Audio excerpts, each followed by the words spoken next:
નમસ્તે વિદ્યાર્થી મિત્રો, ધોરણ 11ના વાણિજ્ય વ્યવસ્થા અને સંચાલન વિષયના વર્ગખંડમાં આપનું હાર્દિક સ્વાગત છે.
મારું નામ પટેલ ફેની રાજેશ કુમાર છે. હું સ્વામી વિવેકાનંદ સર્વોદય બેંક એજ્યુકેશન કોલેજની પ્રશિક્ષણાર્થી છું. હવે હું તમારો પરિચય મેળવીશ. તમારું નામ શું છે? તમે ક્યાંથી આવો છો? તમારું નામ શું છે? તમને કયો વિષય સૌથી વધુ પસંદ છે? તો વિદ્યાર્થી મિત્રો, આજે આપણે વાણિજ્ય વ્યવસ્થા અને સંચાલન વિષયના એક મહત્વના એકમ વિશે અભ્યાસ કરીશું.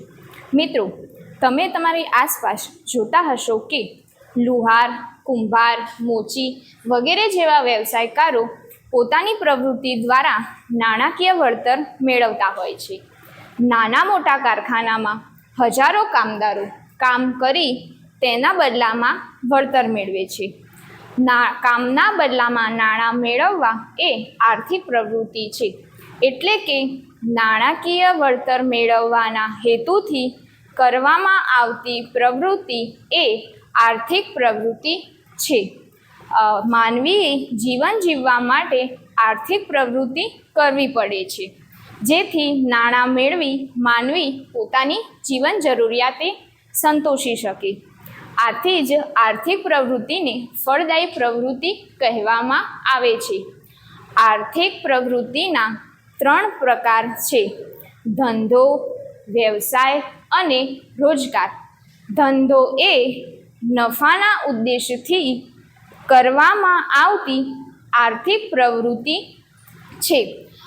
આર્થિક પ્રવૃત્તિના ઉદાહરણ તરીકે જોઈએ તો ખેડૂત અનાજ ઉત્પાદન કરી તેના વેચાણથી નફો મેળવે છે. વકીલ કેસ લડી ફી મેળવે છે. શાળામાં શિક્ષણ કાર્ય કરતા શિક્ષક, સરકારી કર્મચારી વગેરે પોતાના કાર્યના બદલામાં નિશ્ચિત વેતન મેળવે છે. આ ઉપરાંત વ્યક્તિઓ નાણાકીય વળતર મેળવવાના હેતુ વગર પણ આર્થિક પ્રવૃત્તિ કરતા હોય છે. જેમ કે સમાજ સેવક દ્વારા થતી સમાજ સેવાની પ્રવૃત્તિ, કુદરતી હોનારત વખતે સેવા આપતા કાર્યકરોની પ્રવૃત્તિ વગેરે. તો વિદ્યાર્થી મિત્રો, હવે હું તમને કેટલાક પ્રશ્નો પૂછીશ. જેનો પણ જવાબ આવડે તેને હાથ ઊંચો કરી પ્રશ્નનો પૂરા વાક્યમાં જવાબ આપવાનો પ્રયત્ન કરશે. વ્યક્તિ કામ કરી તેના બદલામાં શું મેળવે છે? બોલો રશ્મિ. બરાબર. આર્થિક પ્રવૃત્તિના કેટલા પ્રકાર છે? કયા કયા? બોલો નિશા. આર્થિક પ્રવૃત્તિના 3 પ્રકાર છે: ધંધો, વ્યવસાય અને રોજગાર. બરાબર. વકીલ કઈ આર્થિક પ્રવૃત્તિ નફાના ઉદ્દેશથી કરવામાં આવે છે? બોલો દિયા. ના, ઉભારો. બોલો નિશા. નફાના ઉદ્દેશથી કરવામાં આવતી પ્રવૃત્તિને આર્થિક ધંધો. બરાબર.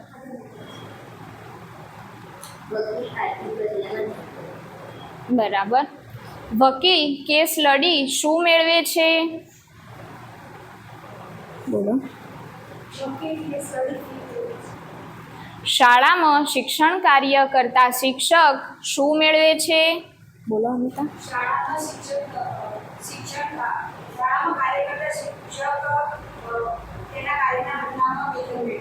બરાબર. આર્થિક પ્રવૃત્તિ એટલે શું?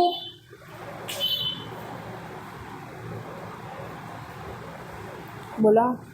આર્થિક પ્રવૃત્તિ એટલે નાણાકીય વળતર મેળવવાના હેતુથી કરવામાં આવતી પ્રવૃત્તિ. બરાબર. નાણાકીય વળતર મેળવવાના હેતુ વગર કરવામાં આવતી પ્રવૃત્તિને કઈ પ્રવૃત્તિ કહે છે? બોલો દિયા. નાણાકીય આર્થિક કરવામાં આવતી પ્રવૃત્તિને બિનઆર્થિક પ્રવૃત્તિ. તો વિદ્યાર્થી મિત્રો, આજે આપણે બિન આર્થિક પ્રવૃત્તિ એકમ વિશે અભ્યાસ કરીશું.